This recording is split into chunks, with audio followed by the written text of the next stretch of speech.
Brazil সাপোর্টাররা শোন, 30 তারিখে দেন তোরা হারে যাস না। কি কম তুর্ক, জাপান কিন্তু তুর্ক কই সাত, জার্মানি মতন 7টা লয় 11টা গোল দিবে।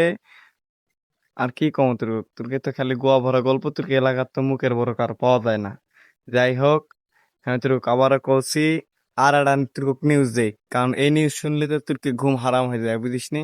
শোন, আর্জেন্টিনা অর্থাৎ ফাইনাল খেলবে, এটা মাথা লেকেলে, এবং মেসির হাতে আবারও কাপ উঠবে। এরা লেও যদি কোনো চ্যালেঞ্জ দেশ বা কোনো চ্যালেঞ্জ ব্রাজিল লাগিস আমার সাথে, কারণ হিম্মত থাকলে কলজা থাকলে ব্রাজিল সাপোর্টাররা আমার সাথে লাগতে হবে। ঘটনা হচ্ছে ওটা লইকো, আমি তোর যেটা কোয়াচ আছে এরা শোন। আমি তোর আবারও চ্যালেঞ্জ করছি, 29 তারিখে ব্রাজিল যদি জিতে কোনো ভাবে, তাহলে তোর আমি আবারও করছি, আমি ওই আর্মি পুলিশ বিটিআর ওই সিদ্ধ টিম কর দেয় না, পিঠে ওই যে অপরাধী ঘরক সিদ্ধ বলে টিম দেয়, কেউ তো দেখিস নি। আমি তোর কছি যদি ব্রাজিল কোনো ভাবে জিতে যায়, তাহলে আমি সিদ্ধ টিমে আমি গোয়াত দেবো, বুঝতে পারছো?